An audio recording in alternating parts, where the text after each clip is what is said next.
Jim Bowie, he was a bold adventuring man. Jim Bowie, battled for right with a powerful hand. His blade was tempered and so was he. Indestructible steel was he. Jim Bowie, he was a fighter, a fearless and mighty adventuring man. He roamed the wilderness unafraid, from Natchez to Rio Grande. With all the might of his gleaming blade, he fought for the rights of man. Jim Bowie, he was a fighter, a fearless and mighty adventuring man.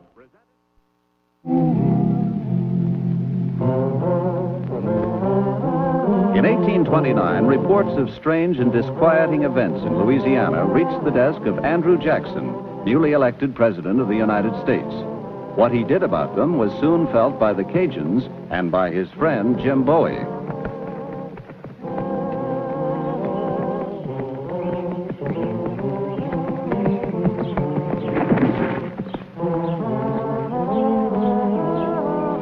Stuff. Is that Major Jordan?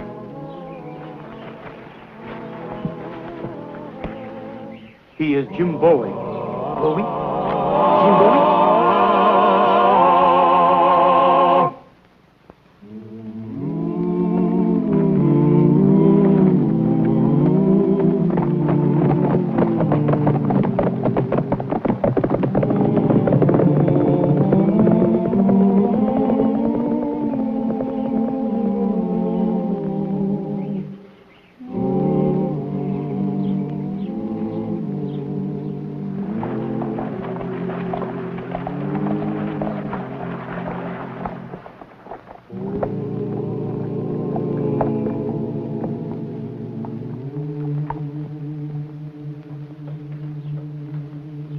There is nothing I can do about it, mademoiselle. I understand your problem. No, but... you don't understand.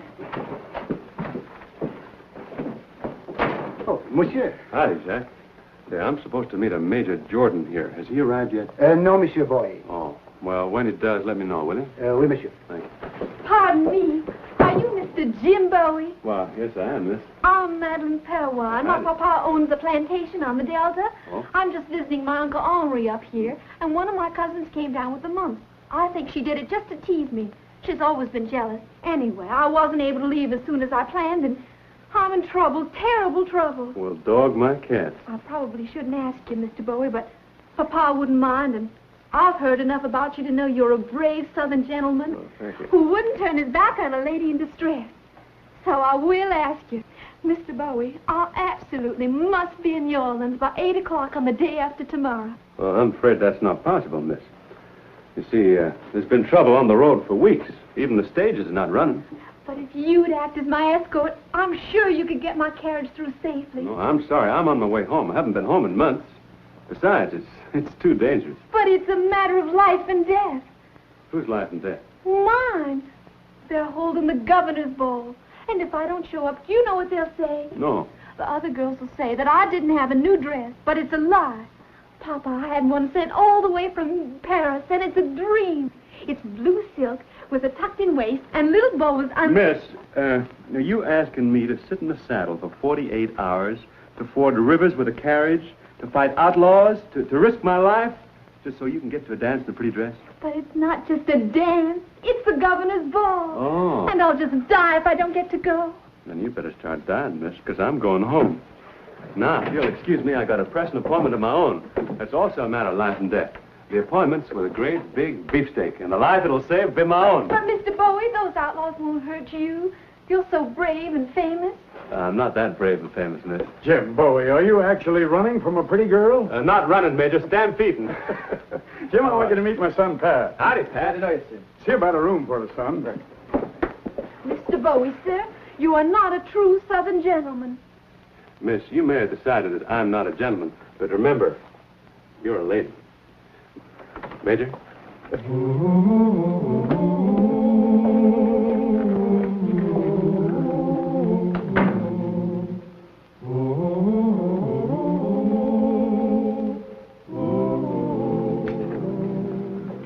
Oh, Major, you haven't told me yet what brings you to Louisiana.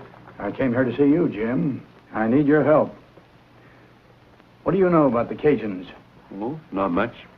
They're simple people. Shrimp fishermen, fur trappers, small farmers. For the most part, they're fine people. Heard about any trouble among them lately? Or with any of the French? No. But then I've been down in Memphis. I'm kind of out of touch. Jim, I must have your confidence. President Jackson has sent me down here to stop a secessionist movement. Secessionist movement? Whoever they are, they want to take Louisiana out of the Union. To do it, they're planting fear and suspicion in the minds of the Cajuns, telling them that the United States government plans to confiscate their property and deport them. They won't believe that. They're not that simple. And that's what our reports say.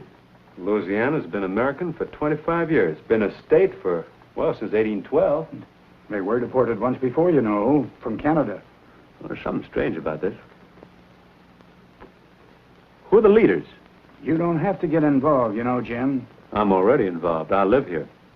I can use your help. One of the leaders is Paul Bouchard, a former army officer. When the president first heard of the trouble, he thought the French might listen to one of their own people, so he picked a man named Bouchard, Captain Bouchard. Maybe he thought the French would make him a general. Where is he? In New Iberia. Well? We get one man, but we don't stop the movement. Our first job is to reassure the Cajuns. Well, the Cajuns are like most other people. Once they get stirred up, it's hard to quiet them down. I'm carrying a letter to them from President Jackson. In it, he gives his personal promise to protect their rights and property. Well, let's deliver it. I hoped you'd say that. All right, come on.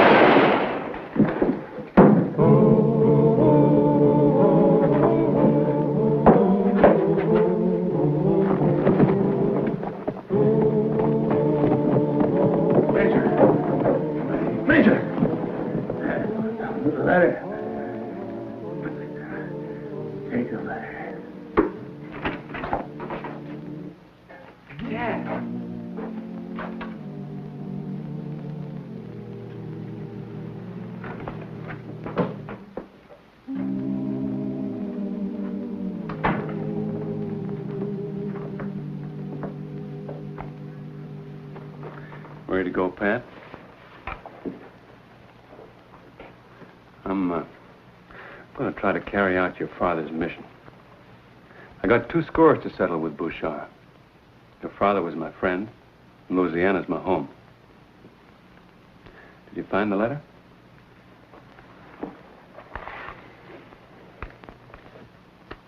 We're going to deliver this to the Cajuns. We're going to deliver it as Major Jordan and his son, Pat. Maybe we better be Major Jordan and his brother, Pat.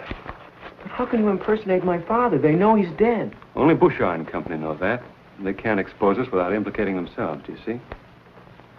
If they are ready for an open break now, they'll be afraid of this letter. Maybe that's why they killed your father. I'm going to make Bouchard help me show this to the Cajuns. Have I got everything on all right? I think so. The only thing that worries me is how can I make my knife look like part of a major's uniform? Come on, let's go.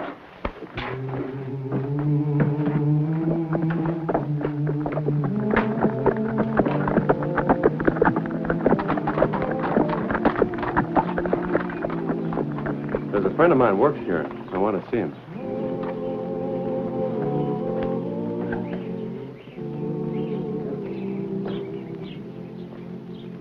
Hey, Joe. I'm glad to see you. How are you? Fine. Good. Look, I haven't got time to explain right now, but for the moment, I'm Major Jordan. Oh, if you say so, Mr. Boyd. Yeah, Major. Major Jordan. Yeah. And this is my brother, Pat Jordan. Hello there. We're trying to locate a man named Bouchard. You ever heard of him? Heard of him? Why, he's my boss. Oh. He owns this livery stable and just about everything else in this town. He's a powerful, rich man. Leastways he was. How do you mean, was? Well, he's a gambling man, Mr. Major. Yeah. A big gambling man. His luck turned down on him. I know one of his servants. Where's he live? Oh, just south of town. It's a big white house. You can't miss it. Thank you, Joseph. Hey, Pat. You go on over to the hotel and book us rooms. I'll be there in a little while. But I want to talk to Bouchard, too. Look, your time will come. Don't worry. My father was... Your father knew how to obey orders. Now, go on.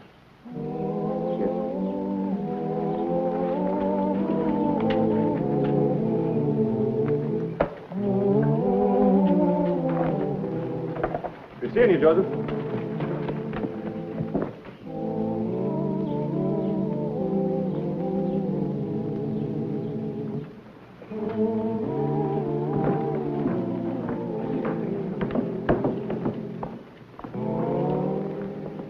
Captain Bouchard? Yes? Oh, it's Monsieur Bouchard now. I retired from the army several years ago. Oh. Allow me to compliment you, sir, on your beautiful home. If I could afford a place like this, I'd retire, too. I'm afraid you have me at a disadvantage, sir. I'm sorry I didn't introduce myself. My name is Jordan.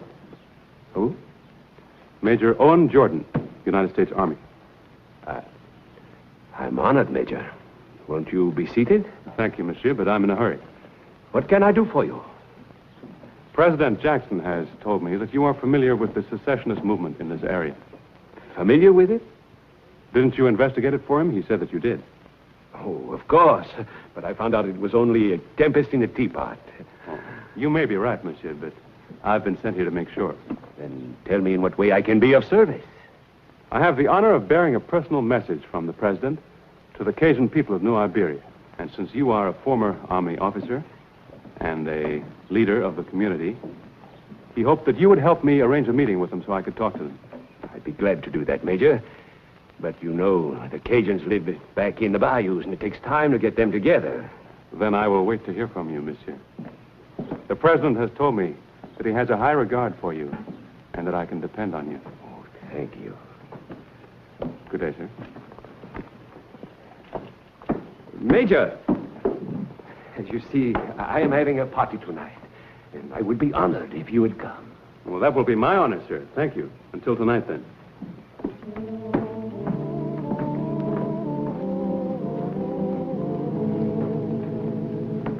Andre, Michel!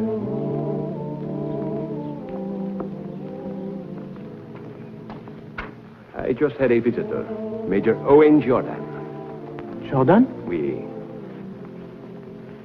It's not possible. No, no. It was someone impersonating him. Does he have the letter? He says so. So what shall we do? If he shows it to the Cajuns? We'll expose him. He's forgotten one important detail. He's in territory I control. And I can make many mistakes, but he can make only one.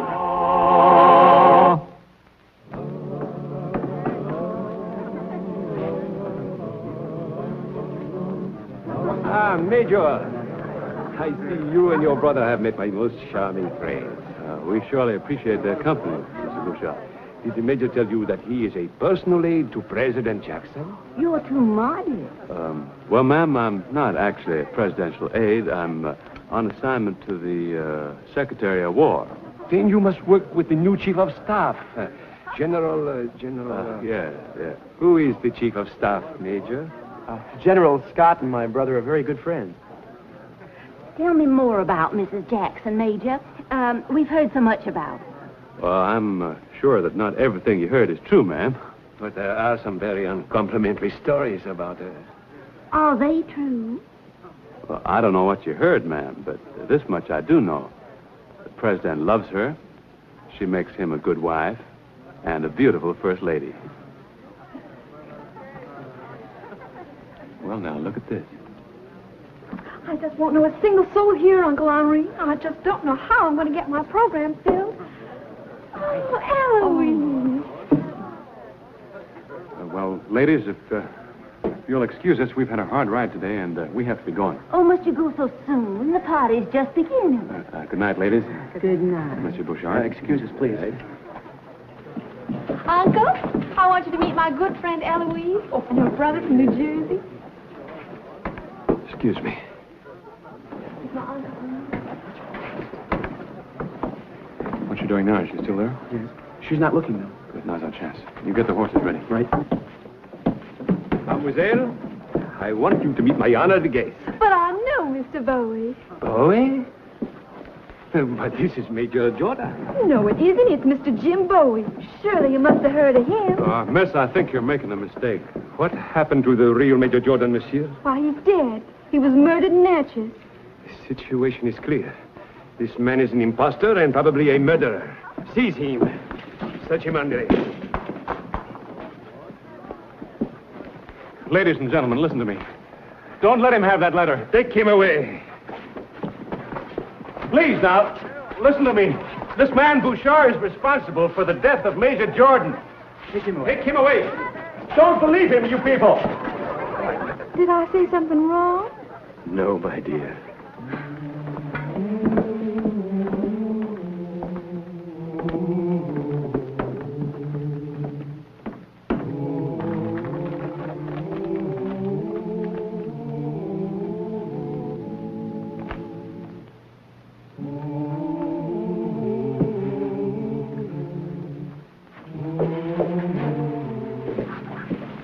Oh, no, not you again. Miss, you caused me enough trouble. Will you go away, please?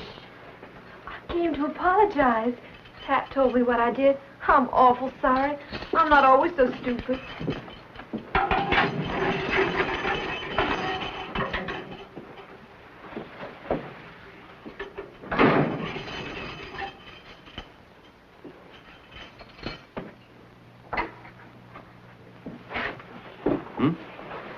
Says to tell you the town's full of Cajuns. They're going to hold a meeting tonight. He says Bouchard wants to get started right away before news of Pat's father gets back to president. So Pat'd like you to escape from jail. Do you have any suggestions how to do that? Well, I brought something that might help you. You did? But you have to turn around. Huh? Miss, I'm in no mood to play games. Would you please turn around? Huh? I hope Papa doesn't hear about this. Ladies shouldn't carry weapons in the stockings. Well, I promise not to tell him. Pat should have brought this, but the guards would have searched him, and I wouldn't stand for it. Now, do you forgive me? Forgive you? Why, miss, I could kiss you. Oh, no, you mustn't. Papa'd never understand if he heard about me being alone in a room with a man and letting him kiss me. He wouldn't. But in this case, how's Papa gonna know? I promise not to tell him.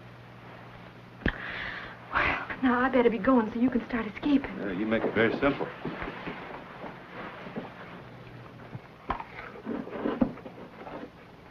Madam, do you know how to faint? Good gracious, no, I'm not the fainting type. Well, couldn't you just do a little faint? See if I can get the guard away from those keys. Well, I would like you to take me to the governor's ball. That's another promise. Guard?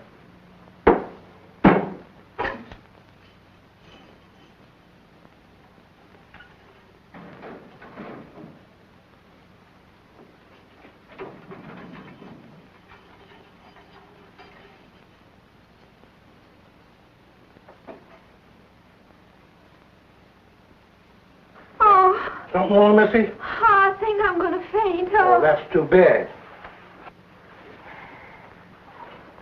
Guard, don't you think you better? I'm going to fall. Yeah. Oh. Looks like the young lady's going to faint. Oh.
Can't stop Bouchard now. We'd better get the army. If we can get a murder confession out of him, we can stop him. Should we get it? Let's get it. Wait a minute. The odds are better for us out here. Now listen. Where the girl said about that?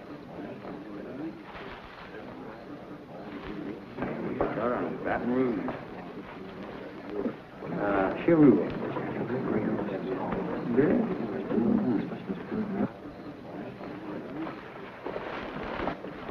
What are you doing here? Talk. He's here with me, and you're the one who's going to do some talking. Monsieur. Quiet. Messieurs, I am most gratified by your support.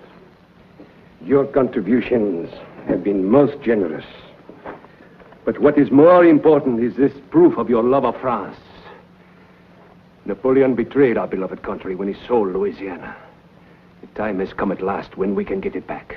Our committee in Paris is ready. All it lacks is funds, and those you will get. Go back now to your people and spread the word. Get their contributions and bring them to me for transmitting to our associates. And remember, messieurs, if we fail, we will deserve the fate the Americans plan for us. We still have no proof the Americans will throw us out. Would you wait until their bayonets are at our throats? I told President Jackson in Washington of the fears of our people. I begged him to reassure us, to tell us that our lives and homes would be safe. His silence proves his intentions. If the president does not plan to drive us out, why doesn't he say so? He promised me he would send a letter of assurance. Where is it? You know where it is.